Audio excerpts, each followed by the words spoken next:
Hello and welcome to another episode of Attacking Third, a CBS Sports Soccer podcast. I'm Sandra Herrera, joined today as always by my colleague and co-host Lisa Roman, NWSL analyst and broadcaster. We're here with a special edition interview episode for everyone today. We are joined by former NWSL player, Stanford University graduate, All Pac-12 midfielder, CEO and founder of Just Women's Sports, Haley Rosen. How are you doing today, Haley? Welcome to the show. Thank you so much. I'm so excited to be here. We're really hyped to have you on here because in all of the different areas in which folks can find their women's pro athletic content and coverage, JWS has really sort of emerged as this main place, this main source for folks to go and get that type of content and coverage. So why don't we start with that? Right. Let's throw it back to the beginning of JWS. How did you come up with the idea? How did you start the company? Yeah, going all the way back to the beginning. Really for me, it was my time as an athlete that really led me to starting Just Women's Sports. As you mentioned, I played in college, spent some time in the NWSL and abroad. And that's the experience that really showed me, all the momentum and opportunity in women's sports. Every league, every team, we were selling out stadiums, attendance was up, viewership was up, there's new sponsors, fans were staying after games for hours to get autographs from people that didn't even see the field. Like there was just so much excitement and energy. And I had a bunch of injuries and retired sooner than I admittedly would have liked and came back to the Bay Area. Having gone to Stanford, a lot of people started going to tech, so kind of followed that path. And for me, that was the first time, I wasn't in the world of sports, and it was the first time I was on the outside looking in. And I still cared a lot about this space. And I had friends that were still playing or coaches I had been close to, and I wanted to follow along, and I genuinely couldn't do it. And we know that 4% number, 4% of sports coverage is dedicated to women's sports. But then on the other side, as someone that was really actively seeking out this content, I couldn't find what I was looking for. It's very pink and glitter, it's very young, it's very lifestyle. And I just found myself asking, where are the sports, right? Like, where are the stats and the highlights and who's at the top of the table? And I think my friend just got traded, but I can't find that information anywhere. Like, it was just like, where are the sports? And that's really where Just Women's Sports was born. That was the idea, and how I kind of got into this whole crazy media world. Looking back at your background, as you mentioned, soccer specific, some time in the NWSL, some time abroad playing and collegiately, you hit some of the highest levels there, but you played in the NWSL, and this season, 2021 season for the NWSL was very competitive down to the very last game. How does the league look different today when you look at it compared to when you played? Obviously this season there was a lot of really disheartening stories that came out.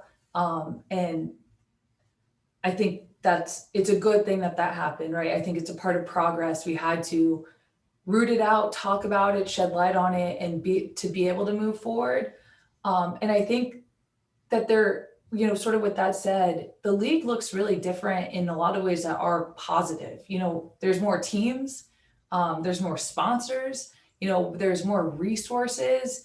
And I think that's all really, really positive. And it's going to encourage, more people out of college to want to play in the league and then want to stay in the league. A lot of what I saw when I was, my time around the NWSL was players would go for a year, maybe 2 years. Then they had to get a, quote unquote, real job because it was really hard to be a professional women's soccer player. You were basically couch surfing, you're not making good money, and you're really just sacrificing a lot. Sorry. You're really sacrificing a lot for not a lot. And so I think just seeing, more sponsors come on board, new teams emerge, just more resources going into the league, I think that's really, really positive. And, ultimately that's going to make the league better. Like better players are going to stay in the league and come to the league, and athletes are going to stay in the league longer, so they're going to have more time to improve and get used to the pace of play. So there's a lot of work to be done. There's so much that needs to happen to make the NWSL a really sustainable and positive experience for the athletes. but I still feel encouraged that it's going the right way. Yeah, I think just sort of witnessing what the players kind of went through and showing up for their job as a pro athlete every week in and week out during the 2021 regular season, a season which was, we all agree, is probably one of the most competitive seasons in NWSL that we've witnessed, while still trying to negotiate for their CBA. There was a lot to take into consideration, and just sort of maybe keeping your soccer player hat on for now, witnessing all this from the league and the players. If you were still competing, let's just have a little fun here, and playing soccer, maybe finding yourself in NWSL, is there like a team, their club that you have looked at throughout the regular season where you're like, man, I would have loved to have like maybe been a part of that team and get a run out there? Is it like a team maybe like Kansas City, that's like a newer expansion side, that maybe they aren't getting those results, but they look like they're developing their culture and have a bright future? Or maybe a team like Portland Thorns that's been like a league powerhouse for a lot of years, or a place like OL Reign that has like the, one of the longest NWSL coaches in Laura Harvey. Is there any of these teams that stick out to you that you think I would like to maybe get a run out with them? I mean, I'd love to get a run with any of the teams. I mean, man, I miss it so much. And I think all those teams you mentioned, like for all the reasons, like Portland is such a powerhouse, there's so much fan engagement, Orlando has awesome resources. But the team that stands out to me, and this is just a very incredibly biased perspective, is the Washington Spirit. There's so many former Stanford players on that team. That midfield with like Jordan DiBiase and Andy Sullivan, like that was our college midfield. So it'd be fun to get back into it with them. I love that. And I love that too, because they were my dark horse. But when we started doing these episodes and we were like, oh, like who's your pick to take? I was like, Spirit are going to go some places in 2021. And we definitely witnessed that for sure. Yeah, for sure. It's fun. It's like Stanford 2.0 over there. Yeah, you get to play maybe with some former teammates. I know I always play this game. I'm a former collegiate player, and I'm always like, all right, which team would I have the most fun at? Which team would I love to play with on the field? Just because I feel like we see so much of their personalities coming out on the pitch. So all right, we'll see what we could do. Pull you out of retirement, get you back in the Washington Spirit. I would go like up the field one time and have to get subbed out. A lot of action has been taken in the NWSL thanks to the players. They're coming forward with their stories. We alluded to that a little bit in all of the news that's been happening off the pitch for these teams. But these players are trying to take matters into their own hand and force the league to change the way they are, specifically the Players Association, forcing the league to listen to their players. The biggest change that the players are hoping for right now is transparency from the league and player safety. It sounds so simple, but for you as a former player who's couch surfed, who's had to struggle financially in and out of those things, fight for playing time on the field, and you now publish league content covering the NWSL on the other side of it as a content creator. How do you want to see the league change now from where you're sitting? Yeah, it's a really good and important question. Honestly, like, I don't think this is an issue that's unique to the NWSL. I think this is not even an issue that's unique to women's soccer. I think this is an issue in women's sports generally, and at every level, from youth to club to high school to collegiate to professional, these issues are happening. And when that story came out, I had so many conversations with players and friends and former players that it's just like, you just felt it, like, because how that situation happened. And someone on our team, Haley Rosen, who played in the league for 10 years, the way she's described it is surprising, not surprising. And I think that's like terrible that that's true. And I think that just across the board, we have to figure out how to protect the athletes, right? Like, that's what this is about at the end of the day. We want athletes to feel safe and secure in the environments that they're in. Really, we want that for people generally, and I think that the NWSL, like the rest of women's sports, has to rethink this, and we have to create environments that are safe for the athletes. And I think at times that means we might have to take 2 steps backwards to go forwards. I think in women's sports, because it is today we lack the media attention, right? We lack the resources, we lack the investment. So I think sometimes there's a fear of, making things public that are ugly or may seem, like it would hurt the growth of the space.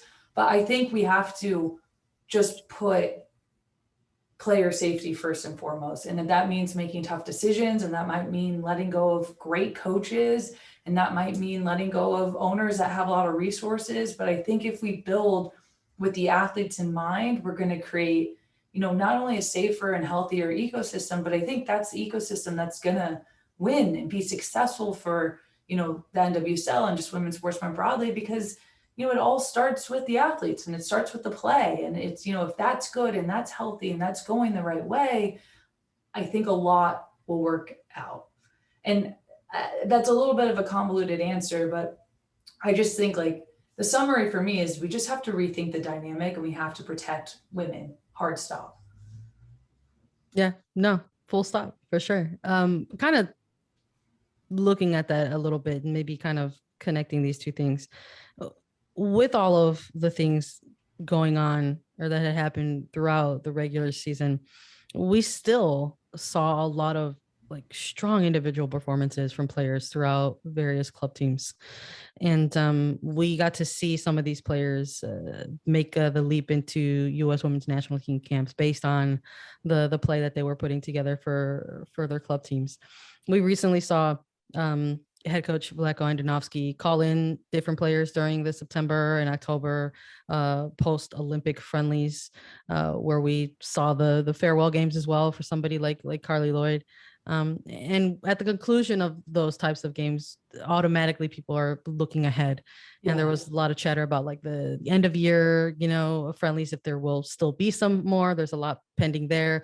And then also January camps, the infamous January camps around the corner. So kind of broadening this to, I guess, the international game. Who would you like to see in January camp? NWSL, WSL college players or otherwise? Are you keeping an eye on just the current pool that's in place, or would you like to see some other players involved in the mix? I'm really excited about the younger players on the national team right now, and the players that we're seeing get called up and starting to get more playing time, and starting like getting into a game for 15 minutes is very different than starting. And like when everyone's fresh and you have to build the rhythm. So, I think so many people are excited about this player, but Katarina, she's unbelievable. And I just think like we're just scratching the surface of what she can do. And then again, I'm obviously very biased with Stanford, but I like Sophia Smith too. Like I like her game a lot. I'd like to see more minutes there, but I think it's, it's hard with the national team because the World Cup and the Olympics are back to back, right? So it's hard to make transitions in that period. But I think, we're in this time where I'm excited about this younger generation that's coming up. And I think we don't even know like what position is like a Katarina going to play. Is she going to be a center mid or a forward, an outside forward? I don't know. It's exciting to see. It reminds me of like when, Press and Tobin and like Kelly were all coming up, and it was like, who are they? What are they going to be? Are they going to play attack? Are they going to play defense? Like, how is this going to shape up? So I think it's almost a new era is coming. The new era definitely coming. I'm so excited for these January camps to see who's going to be thrown into the mix. And Haley, I love it. You can always give Stanford a shout out. I'm all for that here on this podcast, promoting your own players. And some of these players that you mentioned, Kelly O'Hara being some of them, Lynn Williams, Sam Ewis, Olympic players for this women's national team. They're on your staff. They are writers and content creators for Just Women's Sports. Even Haley Kottmeyer, a former NWSL goalkeeper for a number of years in the league, is on your staff. You have a lot of athletes stacked up, current and former. It's fun. It gives readers a different take on content straight from these athletes' mouths with podcasts and written articles and all of the different ways to reach out to your fan base for Just Women's Sports. How is it different having current athletes on your staff as content creators, specifically Kelly O'Hara, Lynn Williams, Sam Ewis, those players that are still competing for club and country while also creating content for Just Women's Sports? Well, their schedule is crazy, so that's always something fun to deal with. For me, like when we were building this, like part of what I was talking about before is I felt like the content that I wanted in women's sports just wasn't out there. It didn't feel authentic to the world that I knew. So it was always really important to bring in the women that make women's sports what it is. So I think it's really special that we get to work with Kelly and Lynn and Sam, and we get to work with some professional basketball players as well. I think it's just critical. It's real. It is, they speak how the world of women's sports speak. They care about what people in women's sports care about. For me, it keeps us honest. It keeps us authentic. It's a big part of what we're building, and we're hoping to bring in more athletes. And also say too, like it's also important for us to create opportunities for these women. Professional male athletes, they have a great career, they make a bunch of money, they get a bunch of followers, and they can go on to be hosts or personalities or influencers, whatever. That opportunity hasn't always existed on the women's side. So that's also been a really big part of what we're trying to do. We want to create opportunity. These women are amazing. Like, let's team up to make women's sports big. Yes, completely. They deserve to have a voice and a space to share that voice. You mentioned that that's where you want just women's sports to go. Where is that?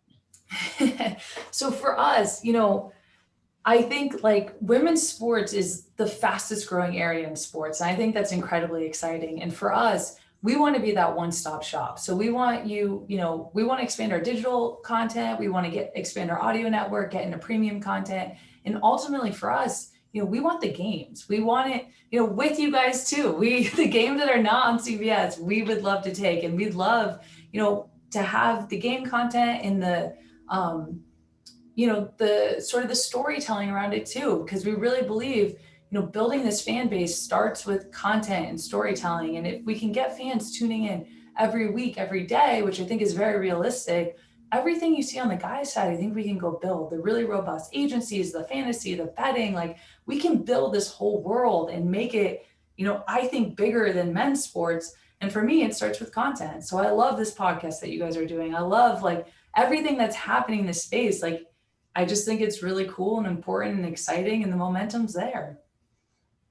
I mean, maybe just to follow up a little bit on it. I know when it comes to, we always talk about this, those of us who are within the space, is how women's sports and only getting 4% of the coverage and having to even kind of compete within that 4%, right? Like going to a major outlet, and yes, maybe you can find some women's sports coverage, but it's always on a dig. It's always on a search. It's always on a hunt within so many other sports that are typically dominating those type of bandwidths and spaces. But for just women's sports and trying to be this space and cultivate this space and grow this space and be the sort of one-stop shop, like you're saying, within content, like content versus coverage, right? Like the difference between those types of things. How is JWS maybe gonna find the balance, right, between sort of producing content for the sake of content and then maybe general coverage and overall coverage, like striking the balance between, like, oh yes, like your feel good human interest stories, the storytelling versus, the analytical or critical angles of having to do coverage for this stuff.